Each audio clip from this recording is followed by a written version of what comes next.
자, 오늘은 네트워크는 힘이 세다. 이 녀석을 한번 읽어봅시다. 이거는 조금 길어요. 그래가지고 지금 큰 꼭지로 봤을 때 하나, 둘, 셋, 넷, 다섯.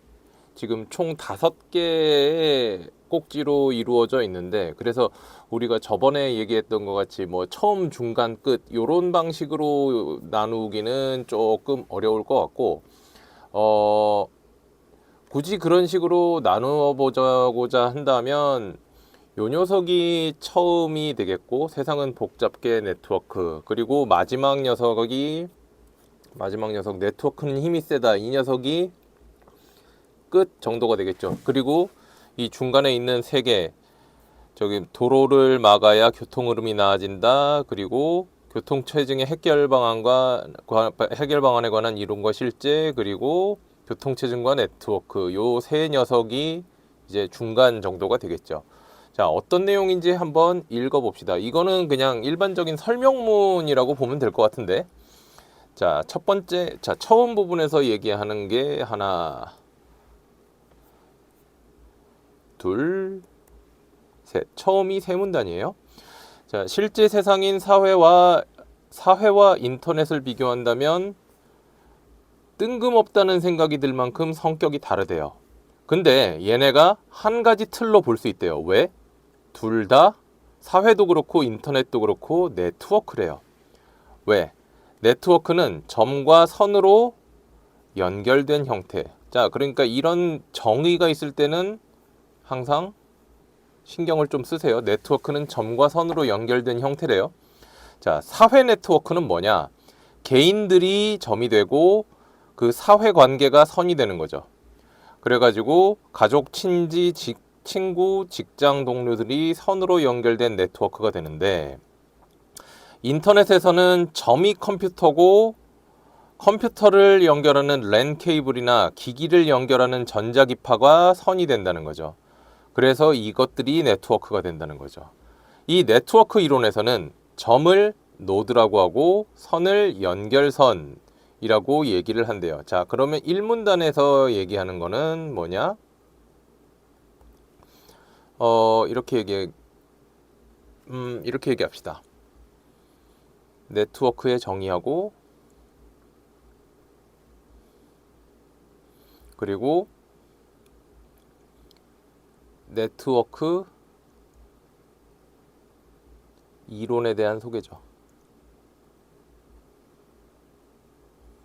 자, 2문단으로 가볼게요. 자, 이 네트워크는 생긴 모양에 따라서 고속도로망이 있고 항공망이 있대요. 그래가지고 고속도로망 같은 네트워크는 그 선의 수가 거의 균일하대요. 그리고 항공망은 그 노드에 연결되는 선이 몇 개의 노드에 집중되는 허브가 있대요. 그래서 복잡하대요. 그러니까 고속도로망은 균일하고 항공망은 복잡합니다. 이거를 척도 없는 복잡계 네트워크라고 얘기를 한대요. 그래서 척도가 없다는 건 무슨 소리냐? 연결선 개수를 쉽게 정할 수 있는 고속도로망하고 달리, 고속도로망은 그러니까 쉽게 연결선 개수를 정할 수 있는데, 항공망에서는 선의 개수가 적은 노드가 있고 많은 허브가 있고, 그래서 그러니까 허브는 연결이 많은 거고 선의 개수가 적으면 노드라는 거죠. 그래서 분포가 넓어가지고 특정한 숫자를 정할 수 없다는 뜻이다 라고 얘기를 하네요. 그러면 여기 이 문단의 얘기는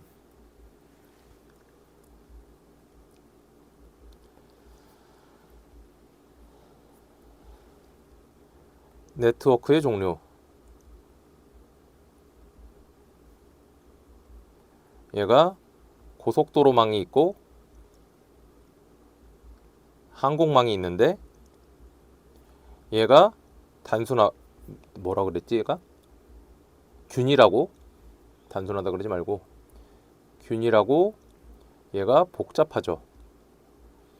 그래서 여기 항공망에는 뭐 허브 같은 게 있고, 허브에는 선이 집중되죠. 그러니까 이런 용어들을 기억해야 된다라는 얘기입니다. 자, 그 다음에 교통체증과 네트워크. 여기서는 하나, 둘, 셋, 넷, 넷이네요. 자, 네트워크 이론을 활용하면 그러니까 사회 문제를 쉽게 해결할 수 있대요. 왜? 사회도 네트워크니까. 그래서 그 중에 하나가 교통체증인데 이 교통체증을 줄이려면 도로망을 잘 설계하고 흐름이 막히지 않게 잘 운영해야 되는데 그게 쉽지가 않아요. 왜? 상식과 어긋나는 역설들이 생기기 때문이래요. 자, 1문단의 얘기는 뭐냐?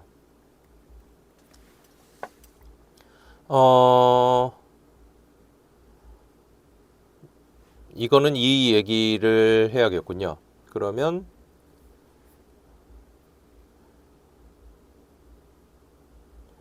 네트워크 이론으로 사회 문제를 해결할 수 있다. 자, 이 문단 얘기. 그러니까 이 마지막 나오는 역설 얘기는 아마 다음 문단에 나올 것 같아요. 교통체증이 알고 보면 교통 네트워크 위에서 움직이는 자동차들의 동력학 문제래요. 자, 다음과 같은 문제를 생각해 보래요. 복잡한 도로망이 있는데 어떤 길을 선택해야 도로망에서 잘 간 건가? 길이가 길면 이게 거리가 먼 거죠. 시간이 오래 걸리고 그리고 도로가 넓을수록 빨리 가겠죠. 그래서 총 시간은 거리에 비례하고 총 시간은 도로의 폭에는 반비례한다. 그러니까 도로의 폭이 넓으면 총 시간이 줄어든다는 얘기죠. 차가 많아지면 시간이 오래 걸리기 때문에 똑같은 도로에 차들이 몇 대가 함께 지나가는가도 중요하대요. 그래서 도로교통망에서 운행 시간을 결정하는 데는 거리와 도로 폭 그리고 차량 수가 중요한 변수가 된다라는 거군요. 자, 그러면 교통체증을 해결하기 위해 고려해야 할 변수들. 여기서 거리와 도로폭,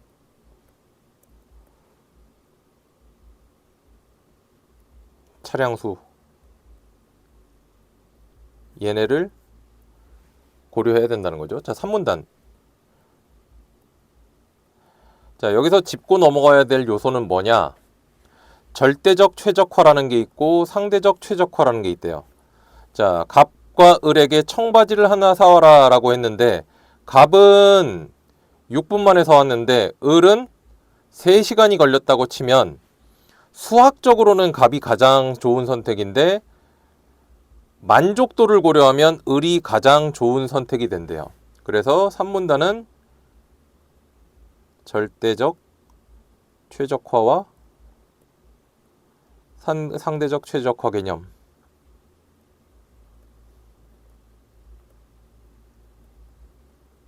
소개한 거죠. 자, 4문단으로 갑시다. 그래서 절대적 최적화는 뭐냐?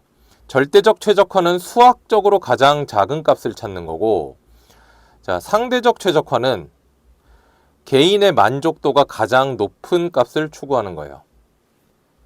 그래서 네트워크 이론가들은 이 최적의 경우를 찾기 위해서 상대적 최적화 값을 절대적 최적화 값으로 나눈 값을 활용한대요. 그게 뭐냐? POA라고 하는 거죠. 자, POA의 A는 뭐냐? 무질서를 의미한대요. 이 anarchy라는 걸 얘기하는 거죠. 이런 점에서 POA는 무질서, 이기적인 무질서에 대한 대가라고 할 수 있대요. 그래서 이게 크면 개인의 만족도는 올라가는데 시간이 낭비돼요. 왜? 아까 그 청바지 사는 거 같이 자기가 마음에 드는 거 고르려고 시간을 더 썼잖아요. 그러니까 비효율적이죠. 근데 또 POE가 작으면 효율은 올라가. 그러니까 빨리 샀으니까 효율은 올라갔죠. 근데 만족도가 낮을 수 있어요. 그래서 POA가 1이면 효율과 개인의 만족도가 모두 충족됐다는 의미예요. 이거 중요하게 다뤄야죠. 왜? POE가 1이라는 거는 지금 상대적을 절대적으로 나눈 거라는 거잖아요. 그러니까 이게 1이라는 거는 두 개가 똑같다는 거잖아. 그죠? 자, 위 사례의 POA는 상대적 최적화 값인 3시간을 절대적 최적화 값인 6분으로 나온 값으로 1보다 훨씬 큰 숫자가 나온다. 그럴 수밖에 없죠. 6분을 3시간으로 나누면 3시간이면 3, 6, 180분이죠. 그러니까 6, 3, 18 이건 30이 나오겠죠. 그러니까 만족도를 높이는 대신 낭비되는 시간을 대가로 치른다는 뜻이다 라는 얘기고, 자, 그래서 4문단의 얘기는 POA 값에 대한 소개이고, 얘는 뭐냐? 이기적인 무질서에 대한 대가다. 그래서 1이면 효율과 만족도 모두 충족이고, 그리고 1보다 크면 만족도가 크고 효율이 떨어지는 거죠. 그러면 문제에선 이런 거 묻겠죠. 1보다 작으면. 이거는 지금 글에선 안 나왔어요. 만족도가 떨어지는 거죠. 효율이 올라가는 거죠. POE가 1보다 작으면. 그렇게 보아야 되는 겁니다. 자, 교통체증의 해결 방안에 관한 이론과 실제. 자, 첫 번째 문단 하나, 둘, 셋, 넷. 여기서 네 문단이네요. 자, 첫 번째 문단 한번 볼게요. 아래 그림은 출근길을 표현했는데 왼쪽이 집이고 오른쪽이 직장이에요. 자, 두 가지 선택지가 있습니다. 윗길은 고속도로고 넓은 대신에 길게 돌아가야 된대요. 그리고 아랫길은 좁은데 지름길이에요. 자, 고속도로는 넓어서 언제나 10분이 걸려요. 근데 지름길은 차가 많으면 길이 막혀요. 그래서 한 대가 가면 1분 걸리고, 두 대가 가면 2분이 걸리고, 세 대가 가면 3분이 걸리고, X대가 가면 X분이 걸려요. 자, 그러면 1문단의 얘기는 교통 체증 해결 방안을 위한 사례를 제시한 거죠. 지금 문제 세팅이죠, 이거는. 자, 그런데 만약 이 문단 이 동네에 직장에 가는 사람이 10명이고 각자 차를 타고 출근한다면 그러면 어떻게 해야 되냐? 10대가 모두 같이 출근한다면 적당히 나눠서 가야죠. 가장 쉬운 방법은 하나씩 해보는 거예요. 그래서 1대9, 2대8, 3대7 이렇게 해보면 총 소요 시간이 나와서 그러면 시간이 가장 적게 걸리는 최소값이 나오겠죠. 그때 그 최소값을 누가 해봤다 이거죠. 그랬더니 X가 5일 때, 그러니까 여기 지름길로 5대가 갈 때 제일 적게 걸린다는 거죠. 그러니까 위로 가는 사람은 고속도로니까 10분씩 걸리고 아래로 가는 사람은 5명이니까 5분씩 걸려요. 그래서 10분으로 가는 사람이 5명하고 5분으로 가는 사람 5명을 합치면 총 75분이 걸려서 한 사람당 7.5분이 걸려요. 이게 절대적 최적화의 답이다. 그러니까 이 문단의 얘기는 위의 세팅에서 절대적 최적화로 해결한 경우를 얘기하죠. 그런데 자, 3문단. 근데 실제로 운전자들은 그렇게 안 하겠죠. 불공평하니까. 왜? 5명은 10분으로 가는데 5명은 5분으로 가잖아요. 이게 평균 나눴을 때 7.5가 걸리는 거지. 어쨌든 5명은 10분으로 가잖아. 그죠? 그러니까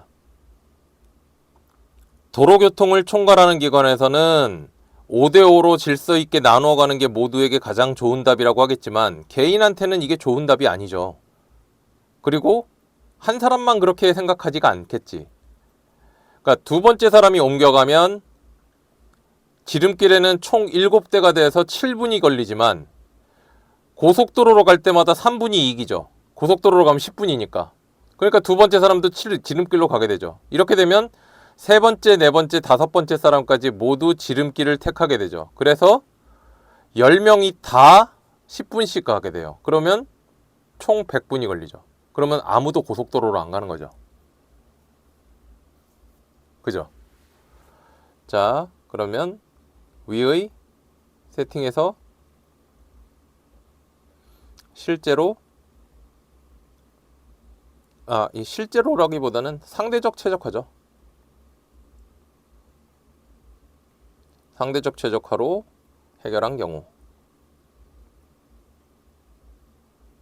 자, 그렇게 됐는데, 자, 4문단. 자, 그래서 첫 번째 답안이 절대적 최적화고, 그리고 모두 10분씩 걸리는 게 두 번째가 상대적 최적화예요. 근데 이 상대적 최적화는 이기적인 답이죠. 그래서 개인이 자신의 이익을 극대화하는 과정에서 발생을 해요. 그래서 평균 7.5분이면 갈 수 있는 거리를 10분에 가게 되니까 교통체증이 일어날 수밖에 없다는 거죠. 이거를 POA로 계산을 해보면 75분을 100분으로 나눈 게 되니까 사회 전체죠, 이거는.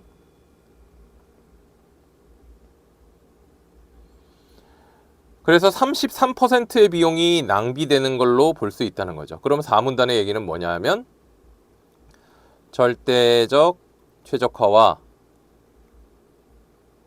상대적 최적화를 POA로 비교하면 낭비를 알 수 있다. 그런 얘기죠. 자, 그래서 도로를 막아야 교통 흐름이 나아진다. 여기서는 첫 번째 문단, 두 번째 문단, 세 번째 문단. 이거는 한 줄짜리니까 그냥 세 번째 문단으로 칩시다. 자, 차가 막히면 보통 도로를 넓히고 다리를 놓는다. 그러나 이거는 비용도 문제지만 쓸데없는 작업이다. 자, 2와 3은 출근길을 표현한 건데 조건은 그림 1과 같은데 두 개의 고속도로와 두 개의 지름길이 있대요. 자, 1문단 얘기는 교통 체증 새로운 세팅이죠. 그냥 두 개. 그림 2와 3이니까. 자, 근데 이 그림 2 한번 봅시다. 그림 2가 똑같은 건데 지금 이거랑 이거를 보니까 똑같은 건데 2와 3은 여기로 뭐 간다라는 거를 그냥 표시한 거에 불과하네요. 그림 3 자체는. 자, 2문단으로 갑시다. 그림 2의 경우 열대의 차에게 가장 좋은 출근 방법은 위아래로 5대씩 나눠 가는 거래요.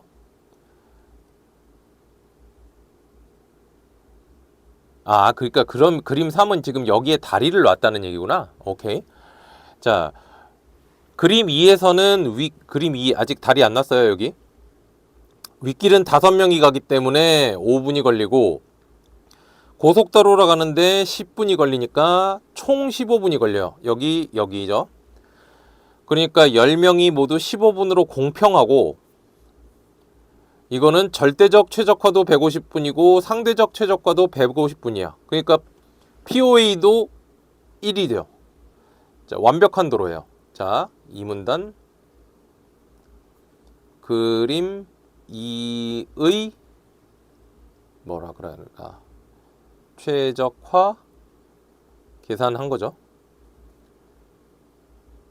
계산값 뭐 완벽하대요.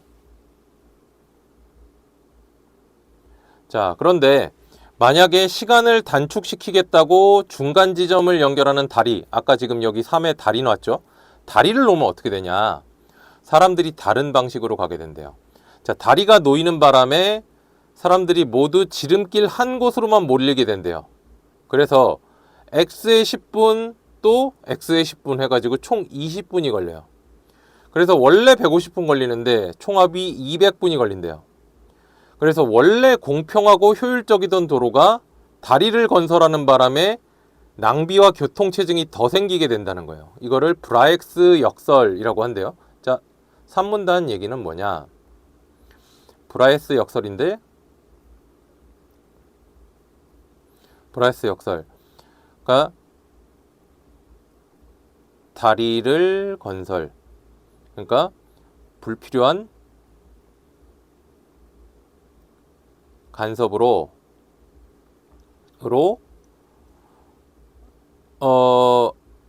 효율적인 것이 더 비효율적이 되는 것. 이렇게 얘기하면 되겠죠. 자, 네트워크는 힘이 세다. 자, 마지막 꼭지인데요. 여기는 그냥 하나네요. 자, 교통체증 사례를 당해 이 동역학 문제를 풀어보았대요. 그냥 다리 놓고 도로를 뚫으면 문제가 풀릴 것이라는 1차원적 사고. 1차원적 사고라는 거는 그냥 비유적인 얘기인데요. 그냥 단순한 생각, 이렇게 생각하면 됩니다. 문제가 해결되기는커녕 악화될 수 있다는 것을 봤다. 그런데 네트워크 이론을 잘 활용하면 이런 문제들을 현명하게 해결할 수 있다는 거죠. 예를 들어서 청계천의 고가 도로를 막았더니 시내 교통 흐름이 오히려 더 나아진 사례에서처럼 적절한 조치를 통해 교통체증을 줄여나갈 수 있다. 네트워크 이론으로 해결할 수 있는 것이 교통 문제만이 아니다. 허브를 찾아서, 그러니까 허브는 아까 선이 집중되는 곳이라 그랬죠?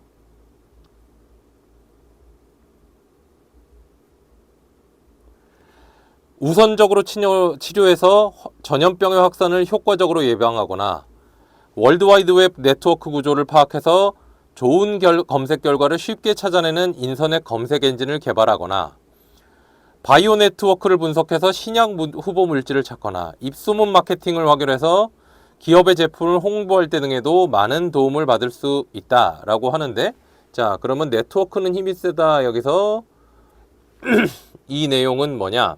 자, 브라이스 역설 여기 요약이 나왔네요. 이거 기억하에 두시고, 자, 네트워크는 힘이 세다라는 얘기는, 자, 이 글 전체 내용을 보면 뭐냐면 교통체증과 네트워크 부분에서 이거를 기억해야 돼요. 이 글에서는 해결한 걸 보여준 게 아니에요. 그죠?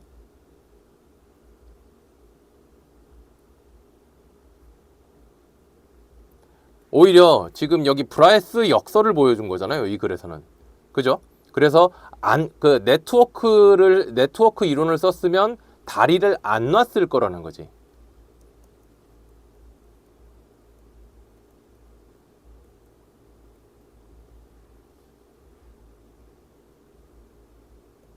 네트워크 이론을 썼으면 브라이스 역설을 피했을 것이다. 지금 이 마지막 문단에서는 그 얘기하고 있는 거죠. 그래서 이 전체 주제 네트워크는 힘이 세다라는 얘기는 우리가 중간 부분에서 교통체증과 네트워크에서 길게 얘기한 것처럼 그런 부분들을 다 우리가 복잡하게 계산을 하는데, 그러니까 네트워크 이론을 가지고 그걸 계산을 하는데, 그거를 계산을 해보면 결국에 그러니까 위에서 어떻게 해결했냐를 보여주는 게 아니라 그런 부분들을 고려하면 지금 우리가 지금까지는 뭐 다리 놓고 도로 건설하고 그런 방식으로 해결을 하고 있지만 이런 네트워크 이론을 하면 필요한 걸 적재적소에 찾아서 필요한 건 하고 필요 없는 건 안 하고 그렇게 선택해서 할 수 있다는 얘기를 하고 싶은 거예요. 그냥 막 한다는 얘기가 아니라. 그래서 네트워크 이론을 썼으면 브라이스 역설을 피했을 것이다. 그게 이 글의 전체 주제입니다. 자, 이 부분을 기억하시고 우리는 다음 글로 또 한번 가봅시다.